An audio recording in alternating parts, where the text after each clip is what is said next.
I was in the middle of my second double shift that week, my lower back screaming in protest as I balanced 3 plates on my left arm, when my phone buzzed with a message that would change everything. The text was from Vanessa, my ex-husband Richard's wife of 2 years, and her words felt like ice water in my veins.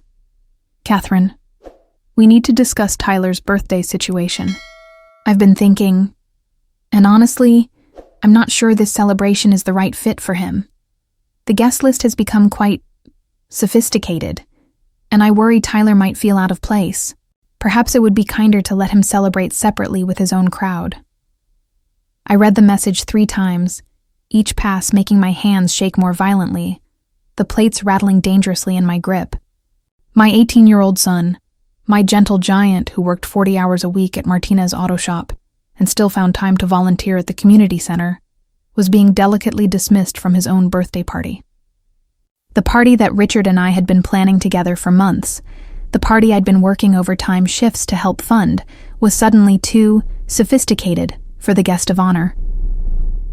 I set the plates down carefully, my customer service smile never wavering even as my world tilted sideways.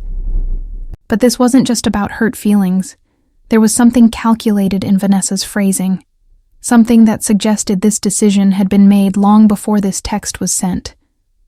The lunch rush swirled around me in a blur of clinking silverware and shouted orders.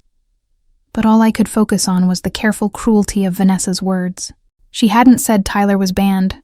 Oh no, she was far too smart for that. Instead, she'd positioned this as an act of kindness, a way to spare Tyler from embarrassment. The manipulation was masterful, and I found myself both furious and grudgingly impressed by her tactical approach. My phone buzzed again, this time with a follow-up message that made my blood run cold. I've spoken with Richard, and we both agree this is for the best. Tyler is such a sweet boy, but you understand how these social dynamics work. We don't want him to feel uncomfortable around our friends from the country club. I'm sure you can plan something lovely for him with people more suited to his interests." The condescension dripped from every word, each carefully chosen phrase designed to sound reasonable while delivering a devastating blow. She was painting herself as the considerate stepmother, protecting Tyler from a world where he supposedly didn't belong. But I knew the truth. This wasn't about protecting Tyler. This was about protecting Vanessa's image, about ensuring that nothing and no one could diminish the perfect picture she'd painted of her new life with Richard. And my son, with his calloused hands and genuine smile, apparently didn't fit into that picture. I excused myself to the break room, ignoring my manager's irritated glance as I left my section during peak hours. My hands were shaking as I dialed Richard's number, needing to hear this madness from his own mouth before I could believe it was real. "Catherine," he answered on the 3rd ring, his voice carrying that familiar note of weary resignation that had characterized most of our conversations since the divorce. "I suppose Vanessa told you about the change in plans?" The casual way he said it, like we were discussing a minor scheduling adjustment instead of crushing our son's spirit, made my vision blur with rage. "Richard, please tell me I'm misunderstanding something. Please tell me you didn't just uninvite your own son from his 18th birthday party." The silence that followed was deafening, filled with all the unspoken truths about who Richard had become since marrying into Vanessa's world. "It's complicated, Kat. Vanessa's put a lot of work into this celebration, and the guest list has gotten, well, it's mostly her friends and their children now. College-bound kids, you know, kids with different trajectories." His voice trailed off, and I could hear the shame he was trying to hide behind justification. But that shame wasn't enough to stop him from choosing his new wife's comfort over his son's dignity. "What's Tyler's trajectory, Richard?" "Working hard, helping others, being a decent human being. When did those become disqualifying traits?" My voice was rising despite my efforts to stay calm, and I could feel the eyes of my coworkers on me through the break room's glass window. "This isn't about Tyler's worth as a person," Richard said, but his voice lacked conviction. "It's about compatibility. Social compatibility. Vanessa's friends, children, are going to Harvard, Princeton, Yale. They're talking about internships at Fortune 500 companies and gap years in Europe. What's Tyler going to contribute to those conversations? The question hung in the air like a slap, and I felt something inside me crack and then harden into diamond-sharp resolve. This was no longer the man who'd once told me that Tyler was the best thing we'd ever created together. This was a stranger who'd traded his son's happiness for social acceptance from people who would drop him the moment he stopped being useful. You know what, Richard? You're absolutely right. Tyler doesn't belong with those people. He's too good for them. I hung up before he could respond, my hands no longer shaking but steady with purpose.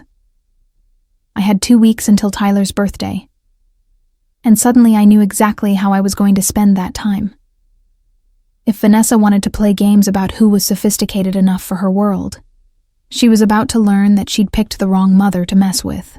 Tyler deserved better than parents who saw him as a liability, and I was going to make sure he got it. But first, I needed to make sure Vanessa understood exactly what she was giving up when she decided my son wasn't good enough for her.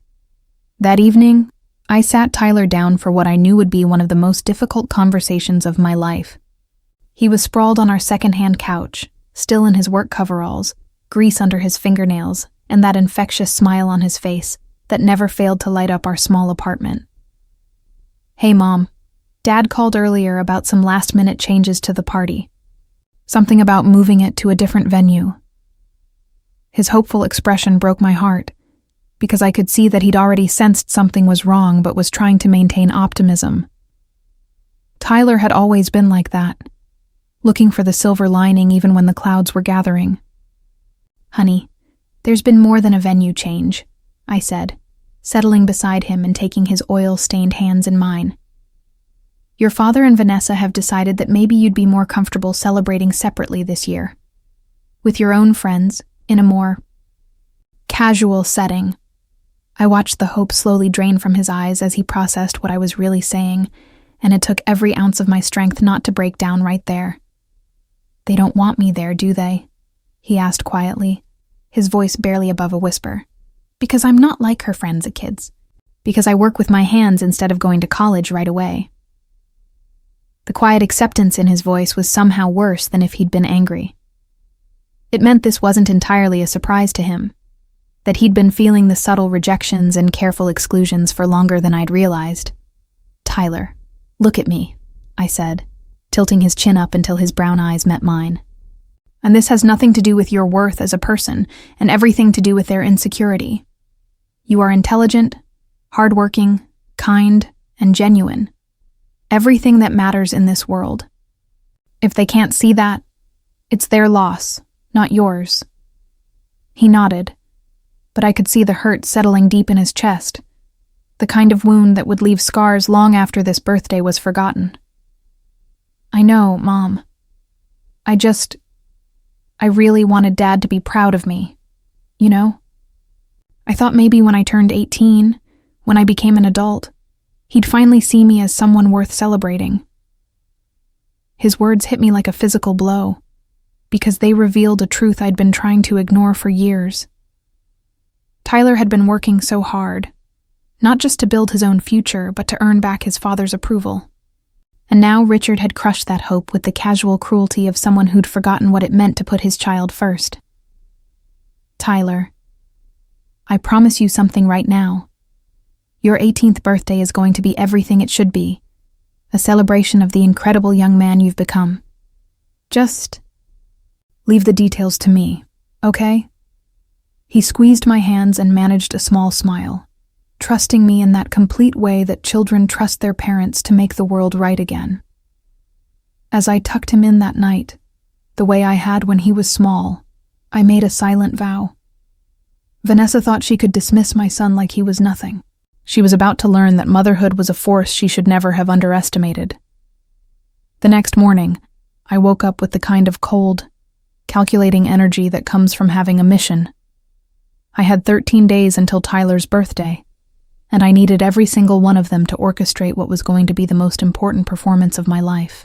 But this wasn't just about revenge. This was about showing Tyler that his worth wasn't determined by people who'd traded their integrity for social status. I started by calling in a few favors I'd been saving for emergencies, because if this wasn't an emergency, I didn't know what was. My first call was to Carmen, my supervisor at the diner, explaining that I needed to adjust my schedule for the next 2 weeks. Personal family matter, I told her, which was true enough. Carmen, who'd been working double shifts herself to put her own kids through college, understood immediately. Take what you need, Kat. Family comes first. My second call was to Maria Santos at the community center, where Tyler volunteered. If I was going to show my son how much he was valued, I needed to start with the people who actually knew his worth. Mrs. Patterson, Maria said warmly. Tyler was just here yesterday, helping with the after-school program. That boy has such a gift with the younger kids. They absolutely adore him. The genuine affection in her voice was exactly what I needed to hear. If Vanessa wanted to judge my son by his bank account and college plans, she was missing everything that actually mattered about who he was. The revelation came 3 days later, and it hit me like a freight train loaded with pure, unadulterated rage. I was picking up groceries when I ran into Patricia Henley, one of Vanessa's country club friends, in the produce section. Patricia had always been polite but distant during the few social events where our worlds had intersected, treating me with the kind of careful courtesy reserved for people who might be useful someday. But today, she seemed genuinely excited to see me, her perfectly veneered smile practically glowing under the fluorescent lights. Catherine, how wonderful to run into you. I've been meaning to tell you how thrilled we all are about Tyler's birthday celebration. Vanessa has outdone herself. The theme, the decorations, everything is going to be absolutely spectacular. She leaned in conspiratorially, her voice dropping to what she probably thought was a whisper. Between you and me, I think she's trying to impress the Wellington family. Their son Marcus is home from Harvard, and you know how Vanessa gets when she wants to make the right impression. My blood turned to ice as the pieces started falling into place. The Wellington family? I managed, my voice sounding strange and distant even to my own ears. Oh yes, Patricia continued, oblivious to my growing horror. Vanessa's been planning this for months, apparently. She wants to position herself as the perfect hostess, the kind of woman who throws unforgettable parties. She even hired that exclusive catering company from downtown, you know, the one that did the Morrison wedding last spring. Patricia chatted on for another few minutes about floral arrangements and music selections, each detail feeling like another nail in my son's coffin. As she finally moved on to examine the organic kale, I stood frozen in the produce section, my mind reeling with the implications of what I'd just learned. This wasn't a spontaneous decision based on social anxiety or misguided concern for Tyler's comfort. This had been calculated, planned, orchestrated months in advance. Vanessa had been building her perfect party around impressing the right people, and at some point during that planning process, she'd realized that Tyler, my hardworking, genuine, beautiful son, was an obstacle to the image she wanted to project. The casual cruelty of it was breathtaking. She'd let us contribute money and planning time, let Tyler get excited about his own celebration, all while knowing that she intended to exclude him when the moment was right. I abandoned my shopping cart right there in the produce section and walked out to my car, my hands shaking so violently I could barely get the key in the ignition. By the time I made it home, the initial shock had crystallized into something far more dangerous, the cold, focused fury of a mother who just realized exactly what she was dealing with. Vanessa hadn't just uninvited Tyler from his party. She'd been planning to humiliate him from the very beginning. I called Richard immediately, not caring that I was interrupting his workday, or that my voice was shaking with barely controlled rage. We need to talk. Now. Something in my tone must have warned him, because he didn't argue or make excuses. Kat, what's wrong? Did something happen to Tyler? For just a moment, hearing the genuine concern in his voice, I almost believed that he might not have known about Vanessa's long-term planning. But then I remembered the resignation in his voice during our previous conversation, the way he'd so easily agreed to exclude his own son. Richard, how long has Vanessa been planning to exclude Tyler from his birthday party? The The silence that followed told me everything I needed to know. "Catherine, I can explain," he started, but I cut him off. "How long?" Each word was a bullet, fired with precision and deadly intent. She mentioned some concerns about the guest list about 6 weeks ago. But it wasn't definitive then. It was just, she was worried about the social dynamics. 6 weeks. Tyler had been working extra shifts to save money for new clothes for his party, had been excitedly talking about seeing his father's friends and meeting some of Vanessa's social circle, and for 6 weeks, they'd known they were going to crush those hopes. But you've had 6 weeks to figure out how to tell your son he wasn't wanted at his own birthday party, and this was the best you could come up with. My voice was deadly quiet now, the kind of calm that comes before a hurricane makes landfall. "It's not that simple, Catherine," Richard said, and I could hear the defensive anger creeping into his voice. "And Vanessa has worked really hard to build relationships in this community. These people, they matter for my career, for our future. The Wellington boy is interning at my firm this summer, and his father sits on 3 corporate boards. You don't understand the politics involved." And there it was, the truth I'd been afraid to hear but needed to face. My ex-husband had traded his son's dignity for a networking opportunity. Tyler wasn't just being excluded from his party. He was being sacrificed on the altar of Richard's social climbing ambitions. "You know what I understand, Richard? I understand that you've forgotten who you used to be. You used to tell me that Tyler was the best thing we'd ever created together. Now you're treating him like a liability that might embarrass you in front of people who measure worth by bank accounts and university names." The words poured out of me like poison finally being purged from a wound. "You want to know what's really embarrassing? It's not having a son who works hard and treats everyone with respect. It's being the kind of father who throws that son away the moment it becomes inconvenient." I could hear him breathing heavily on the other end, probably struggling between defending his wife and confronting the truth about what he'd become. But I was done waiting for him to find his backbone. "Here's what's going to happen, Richard. You and Vanessa are going to have your sophisticated little party, and you're going to explain to everyone who asks why the guest of honor isn't there. And trust me, people are going to ask." The phone call ended with Richard making weak promises about working something out and finding a compromise. But I knew those were just words meant to get me off the phone. He'd made his choice weeks ago, and now he was trying to manage the fallout.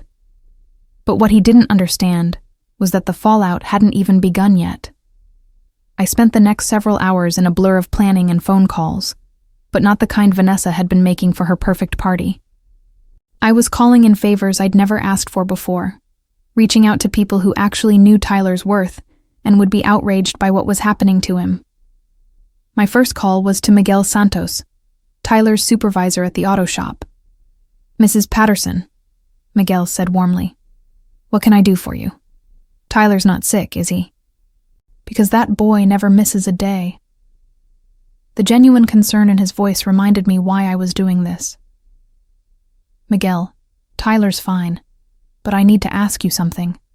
In your opinion, what kind of young man is my son?" The question seemed to surprise him, but his answer came without hesitation. "Mrs. Patterson, Tyler is the best worker I've had in 15 years of running this shop. But more than that, he's got character. He treats everyone with respect, from the customers with expensive cars to the homeless guy who sleeps behind the building. Character like that, you can't teach it. You either have it or you don't, and Tyler's got it in spades." His words were exactly what I needed to hear, because they reminded me that Vanessa's rejection wasn't about Tyler's shortcomings. It was about her inability to recognize true quality when she saw it. Over the next several days, I had similar conversations with dozens of people whose lives Tyler had touched. Mrs.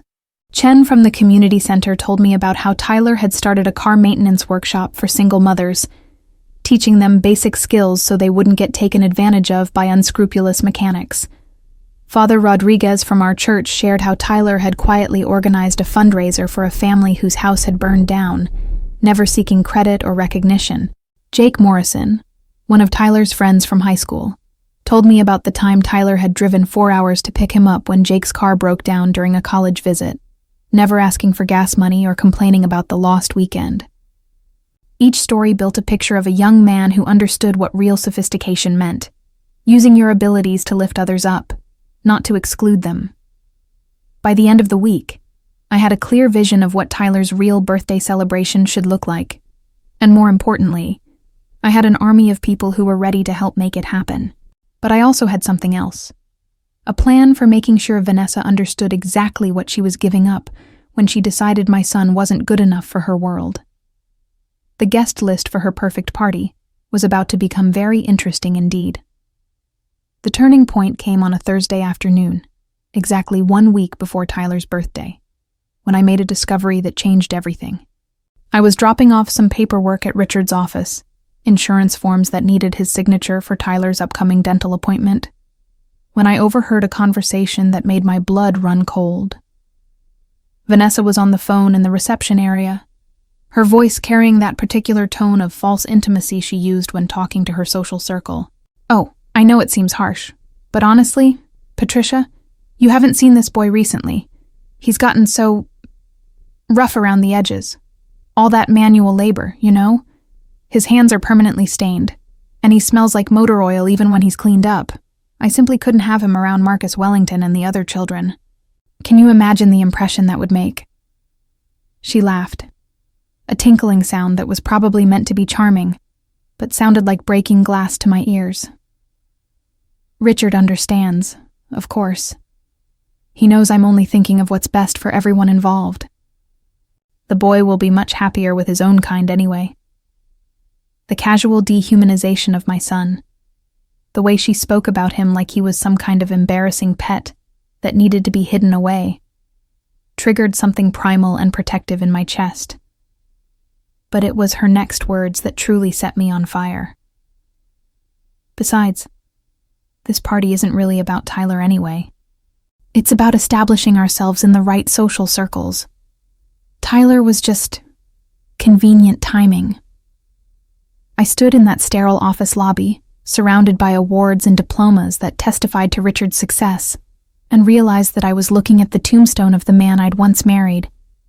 The Richard I'd fallen in love with would have thrown Vanessa out of his office for talking about Tyler that way. This Richard, this stranger in an expensive suit, was probably nodding along, maybe even contributing to the conversation. I turned and walked out without dropping off the paperwork, my mind already racing with a new understanding of what I was really fighting. This wasn't just about a birthday party anymore. This was about my son's future. About whether he would grow up believing that his worth was determined by people like Vanessa, or whether he would understand that her opinion was worth exactly nothing. The rage I felt was clean and pure and focused, like a laser beam cutting through steel. Vanessa wanted to play social games with my child's dignity. She wanted to establish herself as someone important by using Tyler as a stepping stone. Fine. But she was about to learn that every game has rules, and I'd been playing this particular game a lot longer than she had. By the time I was done with her, everyone in her precious social circle would know exactly what kind of person she really was. And Tyler was going to have a birthday celebration that would show him once and for all that real worth isn't measured by bank accounts or social connections. It's measured by the love and respect of people who actually matter. The plan that began forming in my mind that night was more complex and far-reaching than anything I'd ever attempted. But then again, I'd never been this motivated before. I sat at our small kitchen table with a cup of coffee that had long since gone cold, mapping out a strategy that would require perfect timing, careful coordination, and a level of social maneuvering that would make Vanessa's party planning look like amateur hour. This wasn't just about throwing Tyler a better celebration, though that was certainly part of it. This was about exposing the hollow cruelty at the heart of Vanessa's world, about showing everyone in her social circle exactly what kind of person they were associating with. But most importantly, this was about ensuring that Tyler understood his true worth, surrounded by people who valued character over connections. I started by making a list of everyone who had stories about Tyler's kindness and integrity, people who would be genuinely outraged to learn how he was being treated. The list was longer than I'd expected, spanning across different social circles and economic backgrounds, a testament to Tyler's ability to connect with people regardless of their status or circumstances. My first strategic move was to reach out to Monica at Willowbrook Country Club, not as a vengeful ex-wife, but as a concerned community member with information about their upcoming event. "Oh, Monica," I said when she answered her direct line. "I wanted to speak with you about a situation that might affect the club's reputation." Her tone immediately shifted to one of professional concern. "Of course, Mrs. Patterson. What can I help you with?" I chose my words carefully, knowing that country clubs live and die by their reputations for class and discretion. "Auntie, I understand that you have a birthday celebration booked for this Saturday evening, hosted by Richard and Vanessa Patterson. What you may not know is that the guest of honor, the birthday boy himself, has been disinvited from his own party because his stepmother feels he's not sophisticated enough for the guest list." The silence that followed was exactly what I'd hoped for. "I'm sorry. Could you repeat that?" Monica asked, her voice tight with disbelief. "Are you telling me that we're hosting a birthday party without the person whose birthday is being celebrated?" I let that sink in for a moment before continuing. "Monica, I know Willowbrook prides itself on hosting meaningful celebrations that honor their guests. I thought you should know what you're actually facilitating here." By the time our conversation ended, I could hear the wheels turning in Monica's head. Country clubs don't want to be associated with public displays of cruelty, especially when it involves the mistreatment of children. My next move was more delicate but potentially more devastating. I reached out to Patricia Henley, the woman who'd inadvertently revealed the scope of Vanessa's planning. "Patricia," I said when she answered her phone, "I wanted to thank you for our conversation at the grocery store. It really helped clarify some things about Tyler's birthday celebration." Her voice immediately brightened with that eager quality people get when they think they're about to receive gossip. "Oh, Catherine, I'm so glad. Vanessa's put so much work into making this perfect. I'm sure Tyler is just thrilled about the whole thing." This was the moment I'd been preparing for, and I delivered my next line with exactly the right mix of confusion and hurt. "Well, that's actually why I'm calling. Tyler won't be attending his birthday party. Vanessa felt that he might not be comfortable around the other guests. You know, given his background and current circumstances." I could practically hear Patricia's brain scrambling to process this information. "I'm sorry. What do you mean Tyler won't be attending? It's his birthday party." The growing horror in her voice told me that she was beginning to understand the implications. Yes, that's what I thought too. But apparently, his job at the auto shop and his plans to attend community college make him unsuitable for the guest list Vanessa has assembled. I let that bomb explode in Patricia's mind before adding, "I just wanted you to know, in case anyone asks where the guest of honor is on Saturday night." Within hours, Patricia had called 3 other women from Vanessa's social circle, and by the next morning, the story was spreading through the country club community like wildfire. I knew this because Susan Martinez, whose son went to school with Tyler, called me in a state of absolute outrage. "Catherine, please tell me Patricia got the story wrong. Please tell me that Vanessa didn't actually disinvite Tyler from his own birthday party." The genuine fury in Susan's voice was music to my ears, because Susan was married to one of the most prominent attorneys in town and had significant influence in the exact social circles Vanessa was trying to penetrate. "I'm afraid it's true, Susan." Vanessa felt that Tyler's lifestyle wouldn't mesh well with the sophistication she was aiming for. I could hear Susan taking deep breaths, probably trying to control her temper. "Catherine, this is unconscionable. Tyler is one of the finest young men I know. When my son's car broke down last winter, Tyler spent his own money on parts and fixed it for free, refusing to accept any payment. And this woman thinks he's not good enough for her party." By the time Susan hung up, she was making plans to attend Tyler's alternative celebration and considering whether to pull her own family's membership from any club that would facilitate such cruelty. The dominoes were starting to fall exactly as I'd hoped, and Vanessa didn't even know the game had begun. But orchestrating Vanessa's social downfall was only half of my mission. The other half was creating something beautiful and meaningful for Tyler, something that would show him once and for all that his worth wasn't determined by people who measured value in dollar signs and college acceptances. I reached out to Carmen Rodriguez, who ran an event planning business out of her home and had done beautiful work for several community celebrations. "Carmen," I said, "I need your help planning the most important party of my life." When I explained the situation, Carmen's response was immediate and passionate. "Mrs. Patterson, I have an 18-year-old son myself, and if anyone treated him the way Tyler's being treated, I would burn the world down. You tell me what you need, and we'll make it happen." Over the next few days, Carmen and I worked together to plan a celebration that would rival anything Vanessa could put together. But with one crucial difference, every element would be chosen because it honored Tyler specifically, not because it impressed strangers. We booked the main hall at the community center, the same place where Tyler had spent countless hours volunteering. We hired the mariachi band that had played at the center's anniversary celebration, the one Tyler had helped set up and break down without being asked. We arranged for catering from 3 different local businesses where Tyler was known and valued: the family restaurant where he'd worked as a busboy during high school, the bakery where he still stopped every week to buy bread for our elderly neighbor, and the deli that had hired him for weekend work when money was tight.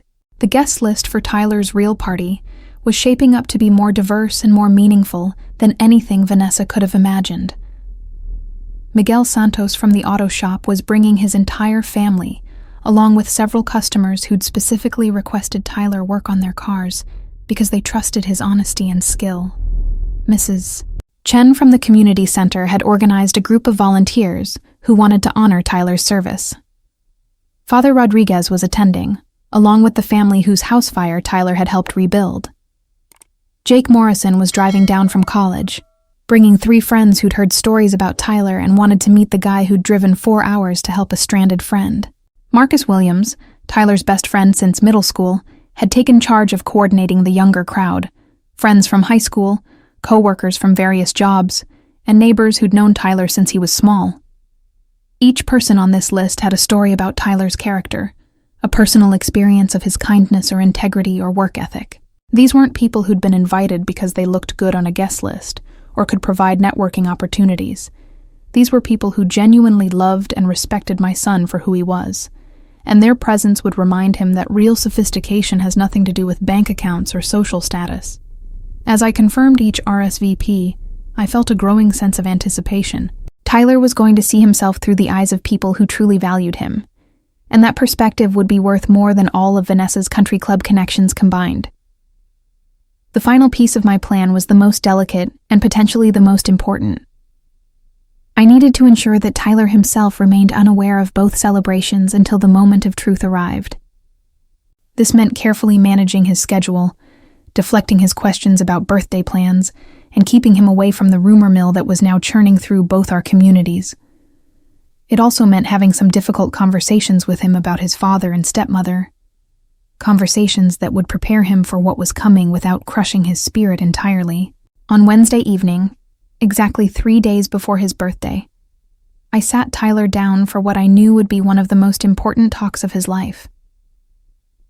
"Tyler, I want you to understand something about what's happening with your birthday celebration," I began, choosing my words carefully.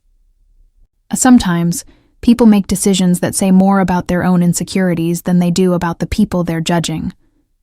He looked up from his homework. He was taking night classes at the community college while working full-time, with that serious expression he got when he knew something important was coming. "Mom, are you talking about Dad and Vanessa?" His directness shouldn't have surprised me. Tyler had always been perceptive about people and situations. "I am. And I want you to know that their inability to see your worth is their failure, not yours. You are exactly who you're supposed to be, and anyone who can't appreciate that isn't worthy of your time or energy." Saturday arrived with the kind of electric tension that precedes a thunderstorm, and I woke up feeling like a general on the morning of a decisive battle. Tyler was still asleep, exhausted from pulling a double shift at the auto shop the day before. blissfully unaware that his life was about to change in ways he couldn't imagine. I made coffee and sat at our kitchen table, reviewing the final details of both celebrations that would unfold that evening: Vanessa's increasingly doomed party at Willowbrook Country Club, and Tyler's authentic celebration at the community center. My phone had been buzzing since 6 a.m. with updates from various allies in what had become an intricate campaign of social justice. Monica from Willowbrook had texted that several key families had called to express concerns about the nature of the evening's celebration. Carmen had confirmed that all vendors were in place for Tyler's party, and that the decorations were more beautiful than we dared hope. But the message that made me smile with genuine satisfaction came from Susan Martinez. Patricia Henley just called Vanessa to clarify some confusion about Tyler's attendance. Vanessa apparently hung up on her. The social vultures are circling, and they smell blood in the water. The irony was perfect. Vanessa had spent months planning this party to establish her social standing, and instead, she'd created the very scandal that would destroy it. Tyler emerged from his room around 10, still moving with the careful precision of someone whose back ached from real work. And I felt a surge of fierce maternal pride. Here was my son, barely 18 but already understanding the value of honest labor, the satisfaction of skills learned and applied, the dignity that comes from earning your place in the world. "Morning, Mom," he said, dropping a kiss on my forehead as he reached for the coffee pot. "I know today's supposed to be special, but I was thinking maybe we could just keep it low-key. Maybe order pizza and watch a movie." The resignation in his voice broke my heart, because it meant he'd internalized his father's rejection more deeply than I'd realized. He was protecting himself from disappointment by lowering his expectations, and that kind of self-preservation was both heartbreaking and infuriating. "Tyler," I said, putting down my coffee cup and looking directly into his eyes, "I want you to trust me about something. Your 18th birthday is going to be exactly what it should be, a celebration of the incredible young man you've become. Just trust me, okay?" He nodded, though I could see the wariness in his expression. He'd been let down by too many adults recently to take promises at face value. "Whatever you've planned. Mom, I'm grateful. You've always been the one person who never gave up on me." His words hit me like a physical blow, because they revealed how isolated he'd been feeling, how much his father's rejection had shaken his confidence in his own worth. Around noon, my phone rang with a call I'd been both dreading and anticipating. Richard's name flashed on the screen, and I could practically feel the panic radiating through the device before I even answered. "Catherine, we have a problem," he said without preamble, his voice tight with barely controlled stress. "Half of our guest list has called to ask questions about Tyler, and Vanessa she's not handling it well." I settled back in my chair, preparing to enjoy this conversation more than I probably should have. "What kind of questions, Richard?" I asked innocently, though I had a pretty good idea of what he was dealing with. "People want to know why Tyler isn't coming to his own birthday party." Patricia Henley called this morning and basically accused Vanessa of being cruel to a child. Susan Martinez left a message saying she was reconsidering her attendance due to the disturbing nature of the guest arrangements. Even the Wellingtons called to express concern about the family dynamics involved. Each name he mentioned was another confirmation that my strategy was working perfectly. These weren't random acquaintances. These were the exact people Vanessa had been trying to impress, the social gatekeepers whose approval she'd sacrificed Tyler to obtain. "And what did you tell them, Richard?" I asked, my voice carefully neutral despite the satisfaction blooming in my chest. "What could I tell them? The truth sounds insane when you say it out loud." "The truth usually does sound insane when it involves sacrificing your child's happiness for social advancement," I replied, letting just a hint of steel creep into my voice. "But here's what's really interesting, Richard. You and Vanessa are about to learn something important about the people whose approval you've been chasing. Real class, real sophistication, real social standing. It's incompatible with the kind of cruelty you've shown Tyler. The very people you wanted to impress are disgusted by your behavior." I could hear him breathing heavily on the other end, probably realizing for the first time that his carefully calculated social climbing had backfired spectacularly. Catherine, please. Isn't there some way we can fix this? Maybe Tyler could make an appearance at the party, just for a little while. The desperation in his voice was almost enough to make me feel sorry for him. Almost. Richard, you had months to figure out how to include your son in his own birthday celebration. You chose to exclude him to impress people who, as it turns out, are more sophisticated than you gave them credit for. They recognize cruelty when they see it, and they don't want to be associated with it. I paused, letting that sink in before delivering the final blow. But don't worry about Tyler. He's going to have exactly the kind of birthday celebration he deserves, surrounded by people who actually value him. You and Vanessa can explain to your remaining guests why the guest of honor is missing from his own party. By 4 o'clock, the community center was transformed into something magical, and I stood in the doorway of the main hall feeling a profound sense of rightness about what we'd accomplished. Carmen had outdone herself with the decorations. Nothing ostentatious or flashy, but warm and welcoming and unmistakably celebratory.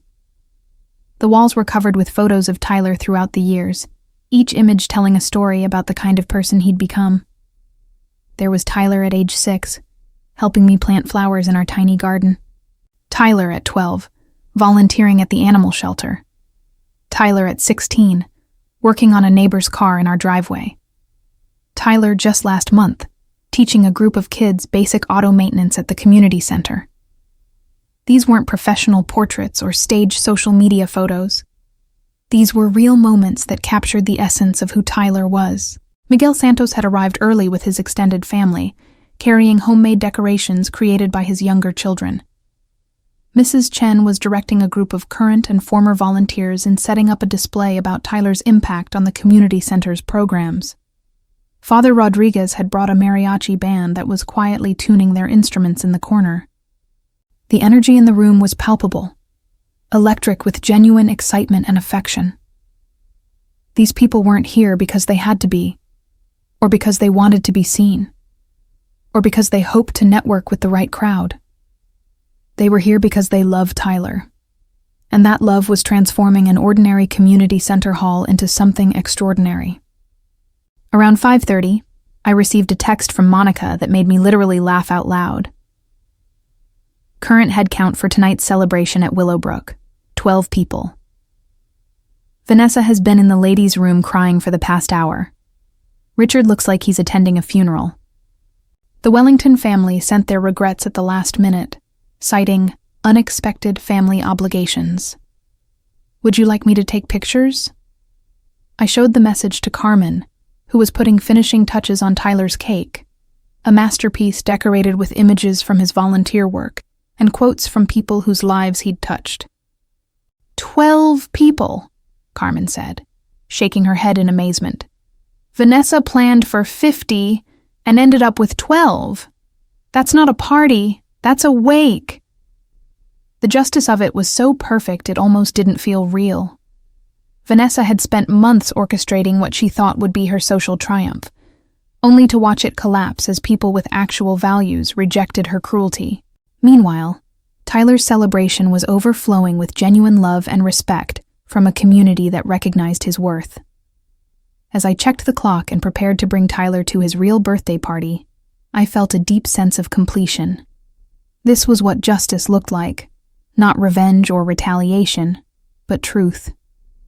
The truth about Tyler's character, the truth about Vanessa's values, and the truth about what really mattered in this world. At exactly 6 o'clock, I knocked on Tyler's bedroom door and told him it was time to go. "Where are we going, Mom?" he asked, pulling on his nicest shirt, the blue button-down I'd bought him for job interviews. "To your birthday party," I said simply, and watched his face cycle through confusion, hope, and careful wariness. I thought, "Didn't Dad say?" He trailed off, not wanting to voice the rejection he'd experienced. "Tyler, your father said a lot of things, but none of them were about what you deserve. Tonight, you're going to see yourself through the eyes of people who know your real worth." The drive to the community center was quiet, Tyler staring out the window with that thoughtful expression he'd inherited from me. As we pulled into the parking lot, He sat up straighter, noticing the unusually full parking lot and the warm lights spilling from the main hall. "Mom, what did you do?" he asked, his voice barely above a whisper. "I kept a promise," I replied, taking his hand as we walked toward the entrance. "I promised you'd have the birthday celebration you deserve, surrounded by people who see your true value. Are you ready to see how many people think you're worth celebrating?" When I opened the door and Tyler saw 50 people burst into applause and birthday wishes, when he saw the decorations and the cake and the pure joy on every face in that room, the look of wonder and gratitude and overwhelming happiness on his face made every moment of planning, every strategic phone call, every carefully orchestrated social maneuver completely worth it. This was what love looked like when it fought back. Sunday morning dawned clear and bright, and I woke up with the profound satisfaction that comes from a mission accomplished beyond your wildest expectations. Tyler was still asleep, emotionally exhausted from the most meaningful night of his young life. But even in sleep, his face wore an expression of deep contentment that hadn't been there in weeks.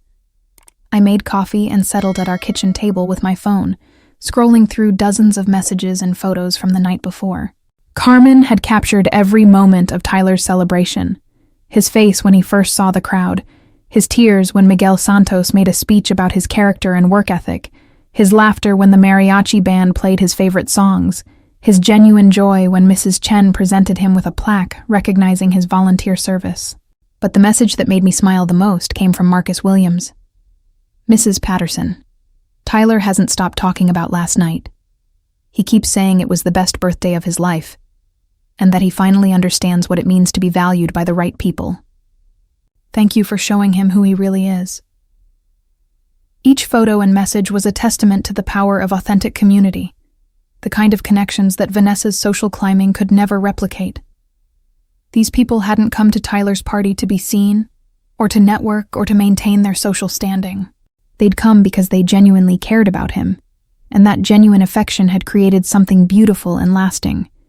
Around 10 o'clock, my phone rang with Richard's name on the caller ID, and I answered with the curious detachment of someone watching a car accident from a safe distance. "Catherine," he began, his voice hollow with exhaustion, and what sounded suspiciously like shame. "I think we need to talk." The defeat in his tone was so complete that I almost felt sorry for him. Almost. "Good morning, Richard. I trust you and Vanessa had an enlightening evening." The silence that followed was long enough that I wondered if he'd hung up. But finally he spoke, his voice barely above a whisper. 12 people came. Cat. 12. Out of 50 who RSVP'd, and half of those left before the main course was served. I leaned back in my chair, savoring the delicious irony of the situation. That's unfortunate. Tyler's party had over 60 people, and they stayed until almost midnight. Amazing how that works when you're actually celebrating someone people care about. I could hear him take a shaky breath, and when he spoke again, his voice was thick with emotion. Vanessa locked herself in the bathroom at Willowbrook and wouldn't come out for 40 minutes. The staff had to call hotel security to check on her. She's been crying ever since we got home. For a moment, I felt a flicker of sympathy for the woman who'd tried to destroy my son's self-worth. But then I remembered Tyler's face when he'd first been told he wasn't wanted at his own party, and the sympathy evaporated like morning mist. "Richard, I'm going to explain something to you that you might not understand yet," I said, my voice taking on the patient tone of a teacher addressing a particularly slow student. What happened to Vanessa last night wasn't cruel or unusual. It was simply the natural consequence of her own choices. She decided to judge Tyler by his bank account and his college plans instead of his character. She chose to exclude him from his own celebration to impress people she barely knew. And those people, the very ones she was trying so hard to win over, rejected her because they recognized cruelty when they saw it. I paused, letting that sink in before continuing. "Real sophistication, Richard, has nothing to do with country club memberships or designer clothes. It's about treating people with dignity and respect, regardless of their social status.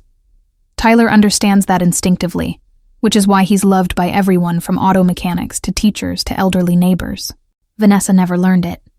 which is why she's sitting at home crying while Tyler is basking in the love of a genuine community.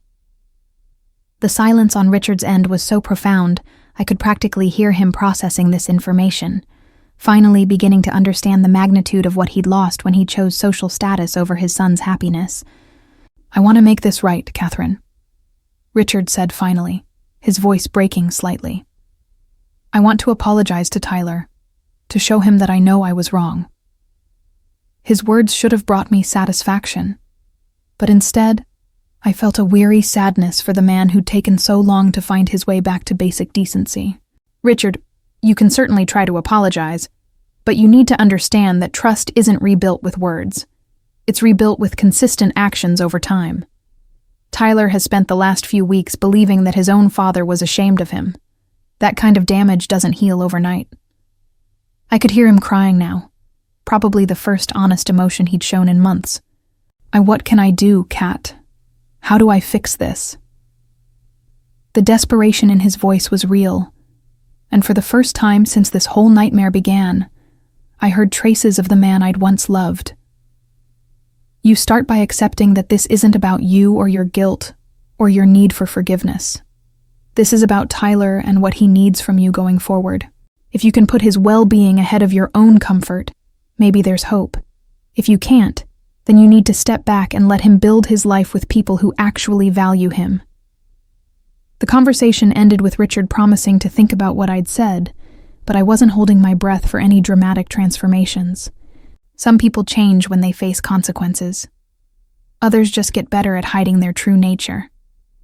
Tyler emerged from his room around noon, moving with the loose-limbed contentment of someone who'd slept the sleep of the genuinely happy. "Mom," he said, wrapping me in one of his bear hugs. "I don't think I thanked you enough last night. What you did, what you organized, it was incredible." He pulled back to look at me, his eyes bright with emotion, and something that looked suspiciously like newfound confidence. I keep thinking about what Miguel said during his speech, about how real worth is measured by the lives you touch, not the money you make, and Chen's presentation about my volunteer work and all those people who came just to celebrate with me. He trailed off, shaking his head in wonder. "I finally understand what you've been trying to teach me all these years. My value isn't determined by people like Vanessa who judge everything by appearances. It's determined by the relationships I build and the difference I make in people's lives." Hearing him articulate this lesson with such clarity made my heart swell with pride. This was what I'd been fighting for. Not just a birthday party, but a fundamental shift in how Tyler saw himself and his place in the world. "Tyler, you've always had that wisdom," I told him. "Oh, you just needed to see it reflected back to you by people who recognize quality when they see it." Over the following weeks, the ripple effects of that weekend continued to spread through both our communities in ways I never could have anticipated. Susan Martinez called to tell me that 3 families had pulled their memberships from Willowbrook Country Club, citing concerns about the club's willingness to facilitate social cruelty. Patricia Henley, apparently mortified by her unwitting role in exposing Vanessa's true nature, had become something of a social pariah herself, with several former friends questioning her judgment and values. But the most satisfying development came when Monica from Willowbrook called to inform me that the club's board had implemented new policies requiring event coordinators to verify that all celebrations were inclusive and respectful to all family members involved. Vanessa's attempt to exclude Tyler had backfired so spectacularly that it had actually changed institutional policies designed to prevent similar cruelties in the future. Meanwhile, Tyler's life was blossoming in ways that had nothing to do with social status or external validation. He'd been approached by 3 different scholarship committees who'd heard about his volunteer work and wanted to support his college ambitions. The community center had offered him a paid position as a youth coordinator, recognizing his natural ability to connect with young people. Most importantly, he carried himself differently now, with the quiet confidence that comes from knowing you're valued by people who matter. The final chapter of this story came 3 months later, on a warm September afternoon, when Tyler started his first semester at the state university, having received enough scholarship money to cover his full tuition and living expenses. As I helped him move into his dorm room, I thought about the journey that had brought us to this moment, the pain of his initial rejection, the fury that had driven my response, and the beautiful celebration that had shown him his true worth. "Mom," Tyler said, as we finished unpacking his belongings, "I want you to know that what happened with my 18th birthday was the best thing that could have happened to me. Not the part where Dad and Vanessa rejected me. That sucked. But the part where you showed me what real love looks like, what genuine community feels like, what it means to be valued for who I actually am." He sat on his narrow dorm bed, looking suddenly very adult and very wise. "I'm going to remember that feeling for the rest of my life. Whenever someone tries to make me feel like I'm not good enough, I'm going to remember that night and all those people who celebrated me not because of what I could do for them, but because of who I am." As I drove home from the university, leaving Tyler to begin his adult life, I felt a profound sense of completion. Vanessa had tried to diminish my son, to teach him that his worth was conditional on the approval of people who measured value in dollars and social connections. Instead, she'd inadvertently given him the greatest gift imaginable: absolute certainty about who loved him and why. Sometimes the best revenge isn't revenge at all. Sometimes it's simply raising a child who knows their own worth, regardless of what anyone else thinks. Tyler's 18th birthday had taught him that lesson in the most beautiful way possible, and watching him carry that confidence into his future was worth more than any social victory I could have imagined. Guys, what a story, huh? Let me know in the comments. Do you think Catherine did the right thing? Or did she go too far in her revenge? I love it when you share your opinions here. If you enjoyed this story and want more content like this, subscribe to the channel and hit the bell so you don't miss anything. The next video is already showing up on your screen. Just click and I'll see you there.